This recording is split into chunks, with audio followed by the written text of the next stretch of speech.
M0FXB, good morning from the UK and welcome to my channel. So, right now what you're seeing is, on the Pi-Star dashboard, you'll see that I'm on a dual hat, which you can see in the image to the right hand corner. So it's a dual hat MMDVM hotspot using the Pi-Star system. And we've configured it to join two talk groups. So let's just move this out of the way. I'll just quickly show you one of my settings on my code plug, which is there. So this is what you do. Receive TX, select repeater here, and then select this one's here is HubNet. The one you can actually hear is talk group 91, which is, let's get it right, pretty sure it's that one there. No, that's local, so there you go. Talk group 91, worldwide. There you go. So it's working great, and I'm listening to two talk groups, but you can only hear one at a time, but you do see both at the same time. The other interesting thing what I was going to show you is the boot up. Now, I'm going to turn it off. The ANYTONE 878 with the green button, the repeater receive one. You can see that the dashboard on my Nextion screen is showing talk groups for slot 1 and slot 2, because that's how you do this. You can't have two coming in on a slot. So imagine a slot is like cutting the channel in half. So you can ask for one talk group to come through one half, so slot 1, and then another talk group, separate talk group altogether on slot 2, and then you can get them both coming through on here. And at the moment you can see talk group 91 is coming in there. So watch my radio. When I boot it up, watch the boot up screen. You'll see that it boots up saying starting service. So I'm going to show you how to do that, because I think it's quite cool. You can put a personalized picture in, but I like that. And then when it's actually on, you'll see there's a background image. So I'm going to also show you how to add that. So you need to go into your, let's move this over. You need to go into your code plug.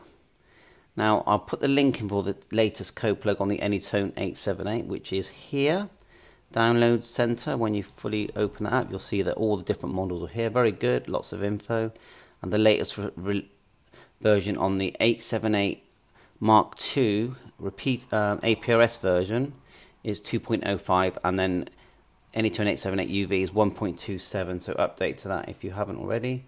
And it's not hard, just download, and then to update you just literally just go tools, firmware and icon update, and just like so, select the file and click write. It's literally that easy, but you need to make sure you set your COM port. So mine is actually it's at number 10, and when it's on, I don't think it will show now, device manager, because it's not connected, you see. No, it will show up there, but you'll see it anyway.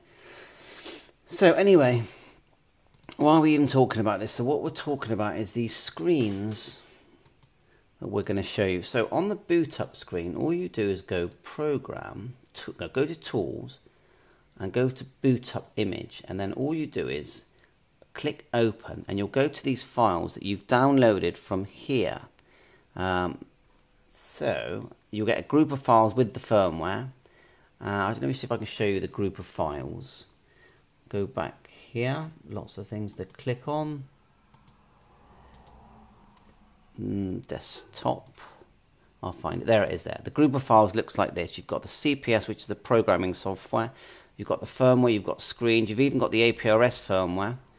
Out of interest, to upgrade the APRS, you hold down not the button underneath the PTT, but the one beneath that and the PTT to get it into write mode for the APRS. Anyway, that's separate. So let's go back to what we're talking about. So you've got your images that were in that file. You can choose any one you like. You click open image, and then here, see it says starting, this one here says starting service. You click that and click OK, and it changes. And this is the boot up image, and then you just click write, and it will do. You don't even have to reboot the radio, I don't think. I think it does it all for you. And that's just for when you turn on the radio, you get this one here saying starting service, and I think it looks really cool. Okay, you've done that. So now you want to have a screen that's at the back of the radio all the time. So in the background of your screen, you've got here on mine, you've got green at the bottom, black, red, and you've got this sort of logo in the background, which looks very nice. And how do you get that? You just go Tools, Standby Back Picture, click Open, and then you choose the one you like, which is that one. Click OK, and then again write that. Now you do have to turn that on, so go into Optional Settings,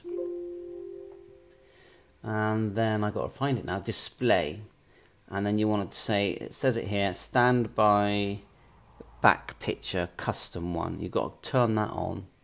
The other thing I do is power on. On the power on section here, if you look at mine, when I turn it off and on, and I'll do it now, look, turn it off, then I'll turn it on. What you're going to see when it comes back on is, you're going to see that on the A band I've got Freestar, slot 1. So what you do, you select which zone you want first, so startup zone, so I select dual hat.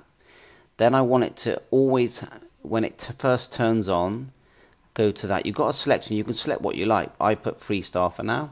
And then again, I've selected the same zone. Now remember, you can select an analog zone, it doesn't have to be DMR. But anyway, dual hat, but this time I put on Talk Group 91, which is really busy. And also here at the top, you want it to be custom picture. Yeah, select that as well. The other thing I tend to do is a volume. Now, if you look at volume, sometimes these ANYTONEs, they're so good, the battery and the speaker are so good and loud. Sometimes you just don't want it so loud. So I always set mine on max volume number 1. Now you could go even quieter, but that is the one I think you can play with, where you can just about use it indoors without making everyone around you hate you, and outdoors as well. But don't forget, even when you can manually change it, but this is what it boots up at. Everything else I haven't really changed. I've left these default. So there you are. I don't really change much other. You know, there are some nice settings for manual dial talk groups, so they don't keep reverting back. But yeah, I'm not really going to talk about that unless I've properly learnt it. FM, GPS, display. So display, I do turn on everything that allows color screen. I turn it on, and I try and show as much stuff as possible. So I just turn everything on, really. A couple of things I've got off here. Separate display. Not sure what that even means. Not sure. I was going to turn it on. Click OK, and then you can save these sort of things. You know, I'm saving everything here at the moment. Click OK. And then with a dual hat, it is a different configuration on the hotspot. You've got to remember that with a dual hat, I'll just show you. Sign in. With a dual hat, you select these two. Look, these two blue ones in the middle. Normally you would have simplex and MMDVM host, but with a dual you select that. DMR, call it what you like. DMR number, but look, the frequencies, look, 439, 450, 434, 450. Which are, and then if you look at the actual code plug, look, so radio RX there is 439, receive frequency is 434, so they're backwards from each other, otherwise it won't work. And also repeater mode on each channel, select that on each channel, otherwise you'll be okay. And remember to put in your self-care password in your hotspot here underneath BM2341 and in self-care itself on Brandmeister. And then the hat that I select for a dual hat is this one. It's really important you select this one. It's the only one that works for me. So just look at it close, because there's other ones that look very similar. And that's it. So the great thing is, when you're connected to two things, you get two come up here. So it shows here that we're connected to 23426 and 921. Let me see if I can get one onto HubNet. So what I'll do